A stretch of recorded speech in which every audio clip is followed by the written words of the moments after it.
मांगते, नहीं किसी से भीख मांगते, हम हमारा हक मांगते, नहीं किसी से भीख मांगते। તાજેતરમાં મધ્યપ્રદેશના ઇન્દોરમાં પ્રદૂષિત પાણી વિતરણ થતાં એ પાણીના ઉપયોગથી 18 વ્યક્તિનું મૃત્યુ નિપજતા હાહાકાર થયો છે. તંત્રની બેદરકારીથી ઇન્દોર જેવો જ કાંડ જામનગરમાં સર્જાવાની ભીતિ છે.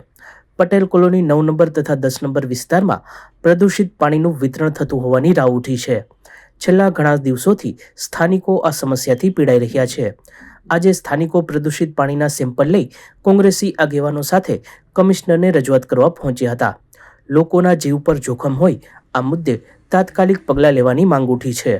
હું હર્ષાબા જાડેજા બોલું છું. પટેલ કોલોની 10-2 માંથી બોલું છું.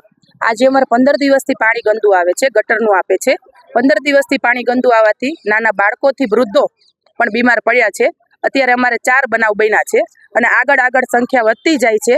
અને અમારી તો શોર્ટ ટેનામેન્ટમાં તો આ પ્રોબ્લેમ થયો છે, પણ અમારે ત્યાં ટેનામેન્ટની બહાર પણ આ પ્રોબ્લેમ થયો છે. તો આજે અમે વેરાની બધી ભરવી છે અને જે ઇન્દોરમાં બનાવ બન્યો છે એવું લાગે છે આ બનાવ પણ અહીંયા પણ થશે કે શું? અને જે ઇન્દોરમાં બનાવ બન્યો છે એવું લાગે છે આ બનાવ પણ અહીંયા પણ થશે કે શું? અને જે ઇન્દોરમાં બનાવ બન્યો છે એવું લાગે છે આ બનાવ પણ અહીંયા પણ થશે કે શું? તો પાણી મને ચોખ્ખું આપો, સારું આપો અને વ્યવસ્થિત આપો કે જ્યાં આજે પાણીની જરૂર છે. તો પ્લીઝ થેન્ક યુ, મને જલ્દી આગળ પગલાં લ્યો અને મારે જરૂર છે. પ્લીઝ આજે આગળ વધે એ મારી માંગ છે અને પાણી આપો.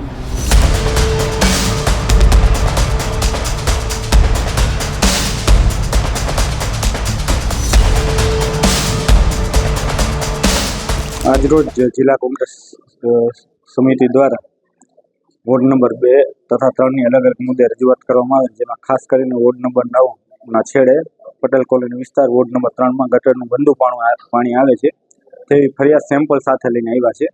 આ બાબતે અમે તાત્કાલિક ઘટતું કરી અને તાત્કાલિક 2 દિવસમાં ફરિયાદનો નિકાલ થાય તેવી કાર્યવાહી કરવામાં આવશે.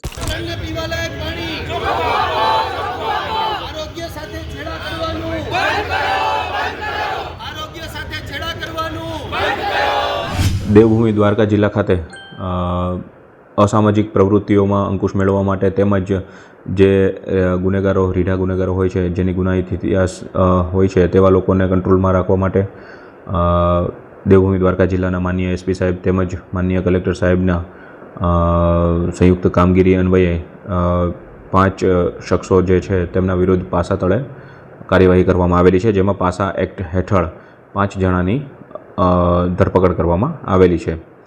જેમની વિગત જણાવતા હું જણાવું કે પહેલાં જે છે આરોપી, એમનું નામ છે અબ્દુલભાઈ ઉર્ફે બારકો, જુસફભાઈ શમા.